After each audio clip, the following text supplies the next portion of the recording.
Martin and Cheryl came to me having owned the property for 20 years, and it was a loved family weekend home in the country.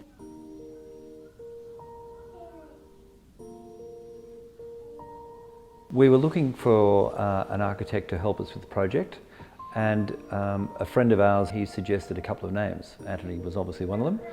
So we spoke to Anthony, met him, and decided who was the right person for us to go ahead with.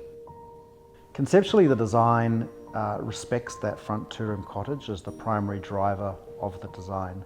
So the cottage is reinstated and renovated, and the extension is almost treated as a shadow of that form. So a long dark shadow that casts down onto the ground and leads into the nature reserve beyond. Formally, what that means though is that the long side of the house now faces north, and we're getting good solar heat gain during winter. There is a concrete slab which acts as our thermal mass. The ceiling and wall lining uses plywood for the warmth, but also the sustainable characteristics of FSC plywood, which could then be reused if needed and doesn't require further painting. Martin and Cheryl were able to locate a lot of end-of-run ceramic tiles, which we then designed the bathrooms to suit the meterage available, and the floors are all salvaged landscape pavers. And look, we're also very interested in sustainability and reusing materials, etc. And this has allowed us to prove to ourselves that it can be done, and it can be done quite readily. There's a whole lot of difference being here in summer and winter. Winter gets really cold, summers can be really hot. So the thermal qualities of the house are really important. We commissioned some post-occupancy testing for the house, and they were able to assess how the house performed throughout the year. Quite pleasingly, they discovered that the house sat within a temperature range of between 18 and 24 degrees for 92% of the year with no additional heating or cooling.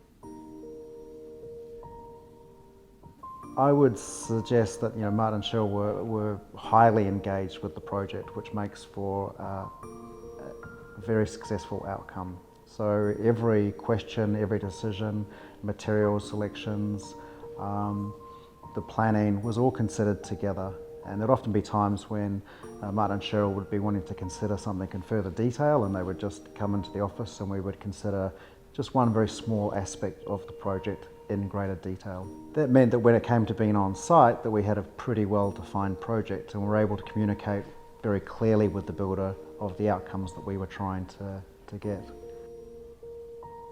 I like the interior. I like the warmth of the interior, the fact that it's so simple and it glows. It's very welcoming, and when you come here, you just feel like you feel a sense of relief, a sense of calm.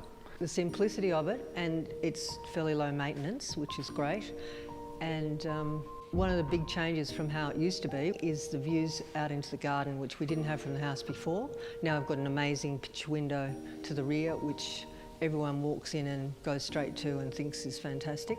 And down the side of the building, it's all glass, which is where the established garden is, and we never used to be able to appreciate as much. So I think we've really maximised the opportunities, and I think anyone who came here before is so aware of the contrast. They can't really believe it's come out so well from the compromised building we used to have.